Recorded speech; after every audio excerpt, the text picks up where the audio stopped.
건강 서비스 숍이 모여 있는 유명한 거리가 있습니다. 그런데 유독 한 곳만 문전성시를 이룬다고 합니다. 사람들은 이 매장이 만실이 된 뒤에야 다른 곳을 찾는다고 합니다. 하루는 이 거리에서 가장 장사가 안 되는 곳의 사장이 문전성시를 이루는 가게에 무언가 특별한 비결이 있나 싶어 몰래 손님으로 가장해 방문했습니다.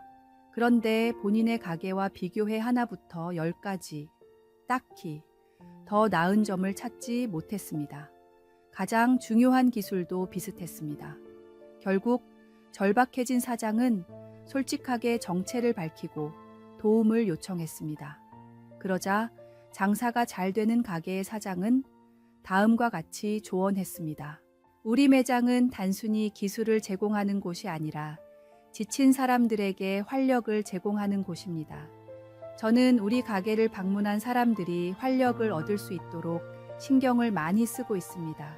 마찬가지로 우리 직원들도 단순한 기술자가 아니라 사람들에게 에너지를 불어넣는 사람이라고 가르칩니다.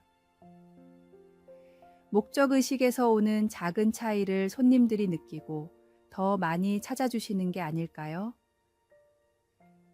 세상 속에서 살아가는 우리 크리스천의 목적은 무엇입니까?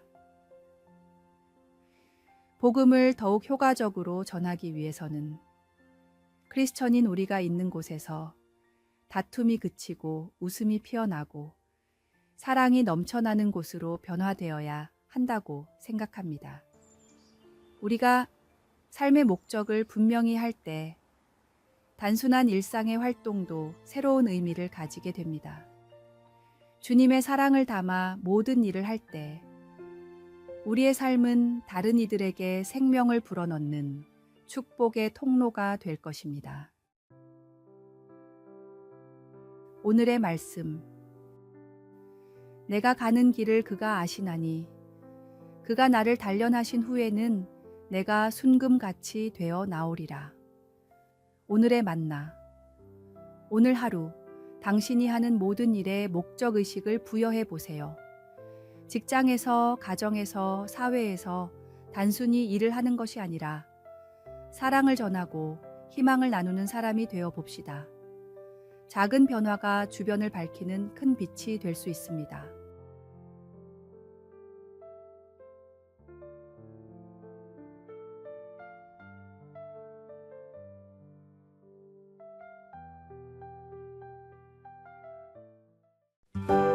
(5월 27일) 화요일 미키모토의 진주섬. 일확천금의 꿈을 안고 쉬는 날마다 바다에 나가 진주를 채취하는 남자가 있었습니다. 하루 종일 허리를 굽혀가며 진주 조개를 찾아도 정작 값 나가는 진주를 찾기는 하늘의 별 따기였습니다. 가끔 운이 좋아 진주를 품고 있는 조개를 찾아도 너무 작거나 볼품 없어서 상품성이 떨어졌습니다. 진주 조개에 왜 진주가 없을까 궁금했던 남자는 이 분야의 전문가인 동경제국대학교의 한 교수를 찾아갔습니다. 교수는 좋은 진주를 얻기 위해서는 양식이 정답이지만 지금까지 아무도 성공한 적이 없다고 말했습니다. 대부분의 사람은 이 말을 듣고 포기했지만 이 남자는 오히려 다음과 같은 꿈을 품었습니다. 그렇다면 내가 진주를 양식하는 세계 최초의 사람이 되어야겠다. 성공할 확률이 1%도 안 된다며 모두가 만류했지만 남자는 자신의 모든 재산을 털어 가족과 함께 작은 섬으로 이사를 가 오로지 진주 양식에만 매진했습니다. 4년 뒤 남자는 세계 최초로 진주 양식에 성공해 세계적인 보석상이 되었고 남자가 이사를 했던 작은 섬은 남자의 이름을 따서 미키모토 진주섬으로 불리며 유명한 관광지가 되었습니다. 진주를 위해 모든 것을 바쳤던 남자처럼 천국을 위해, 복음을 위해 우리의 삶을 주님께 바쳐야 합니다. 가치 있는 목표를 위해 모든 것을 투자할 때 우리의 삶은 진정한 보석과 같은 열매를 맺게 될 것입니다. 오늘의 말씀. 또 천국은 마치 좋은 진주를 구하는 장사와 같으니 극히 값진 진주 하나를 발견하매 가서 자기의 소유를 다 팔아 그 진주를 사느니라. 오늘의 만나. 당신의 삶에서 가장 귀중하게 여기는 가치는 무엇인가요? 그것을 위해 얼마나 헌신하고 계신가요? 오늘 하루 영원한 가치를 향한 열정을 다시 확인하고 도전해 보시기 바랍니다.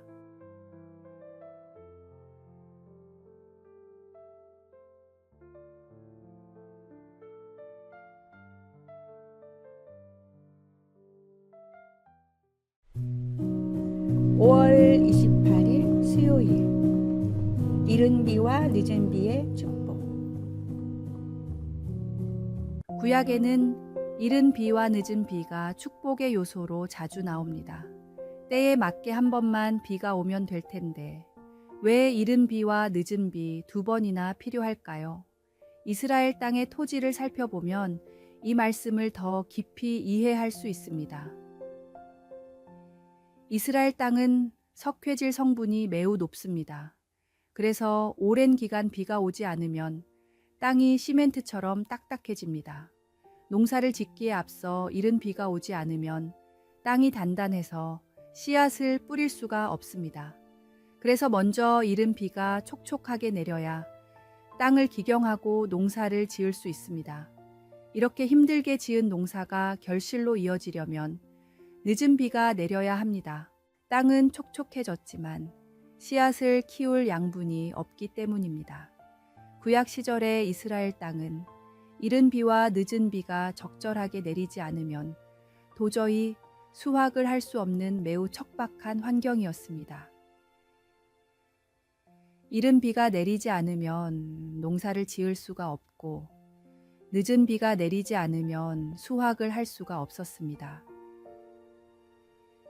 구약 말씀에 나오는 이른 비와 늦은 비는 우리의 모든 필요를 완벽한 타이밍에 주님께서 채우실 것이라는 고백입니다. 우리의 인생을 뒤돌아보면 언제나 우리의 계획보다 하나님의 계획이 정답이었다는 사실을 깨닫게 됩니다. 하나님의 응답이 때로는 조금 빠르고 때로는 조금 늦더라도 모든 것이 주님 손에 달려 있음을 믿음으로 고백하십시오. 오늘의 말씀. 그러므로 형제들아 주께서 강림하시기까지 길이 참으라.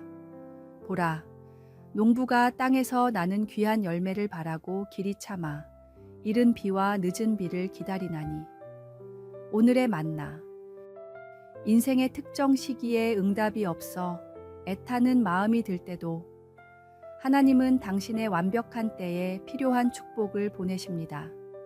오늘 기다림의 시간도 하나님의 계획 안에 있음을 신뢰하며 이른 비와 늦은 비를 보내실 주님을 기대하는 하루가 되시기 바랍니다.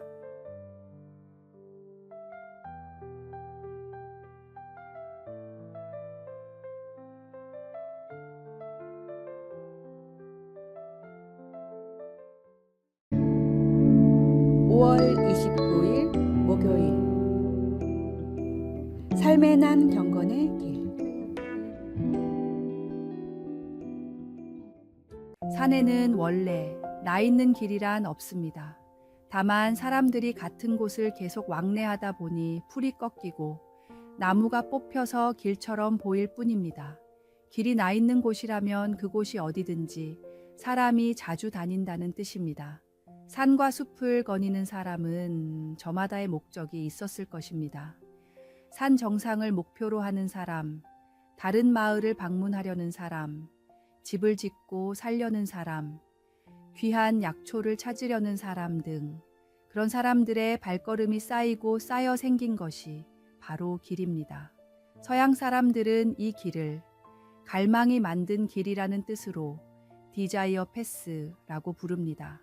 사전적 의미로는 사람이나 동물이 자주 다녀 생긴 길이지만 다시 말하면 욕망이 만든 길이라는 뜻입니다.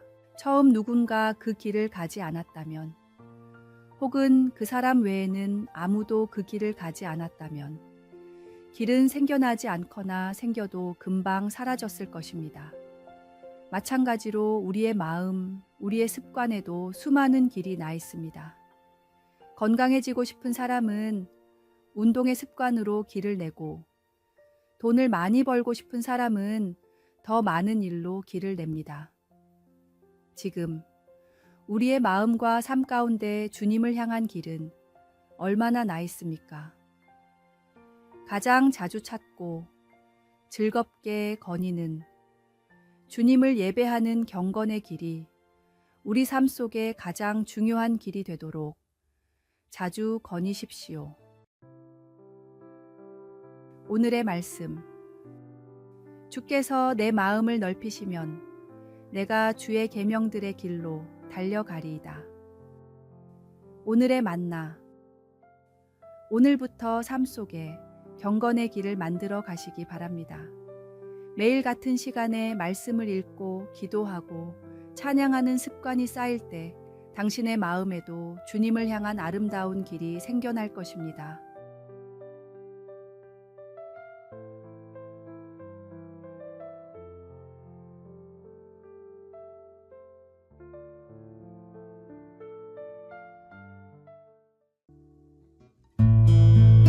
(5월 30일) 금요일, 봄의 마지막 날. 한 정원사가 있었습니다. 그는 매일 아침 정원을 돌보며 하루를 시작했습니다. 하루는 심한 폭우가 내린 후 정원에 많은 꽃들이 망가져 있는 것을 보게 되었습니다. 정원사는 낙담하는 대신 살아남은 꽃들을 하나하나 살피기 시작했습니다. 그리고 그 과정에서 놀라운 발견을 했습니다. 강한 비로 인해 흙이 씻겨 나가면서 오히려 뿌리가 더 깊게 자리 잡은 식물들이 있었고, 새로운 싹들이 돋아나고 있었던 것입니다. 그는 일기장에 이렇게 적었습니다. 오늘 나의 정원은 어제의 정원과 다르다. 많은 꽃을 잃었지만 더 강해진 식물들을 발견했다. 이것이 자연의 섭리인가 보다. 어쩌면 우리 인생도 마찬가지일지 모른다. 실현 후에 더 강해지는 것이 자연의 법칙이라면 나는 오늘의 정원에 감사한다. 5월의 마지막 날에 서서 우리도 지난 봄을 돌아보면 어떨까요? 기대했던 일이 이루어지지 않았을 수도 있고 예상치 못한 어려움을 만났을 수도 있습니다. 하지만 그 속에서도 우리는 분명 성장했고 새로운 가능성을 발견했을 것입니다. 감사는 모든 것이 완벽할 때만 하는 것이 아닙니다. 오히려 부족함 속에서도 채워주시는 하나님의 은혜를 발견할 때 진정한 감사가 시작됩니다. 오늘의 말씀. 범사에 감사하라. 이것이 그리스도 예수 안에서 너희를 향하신 하나님의 뜻이니라. 오늘의 만나. 작은 일상의 순간들, 당연하게 여겼던 것들에서 감사의 이유를 찾아보세요. 감사는 더 많은 감사를 불러오는 축복의 시작입니다.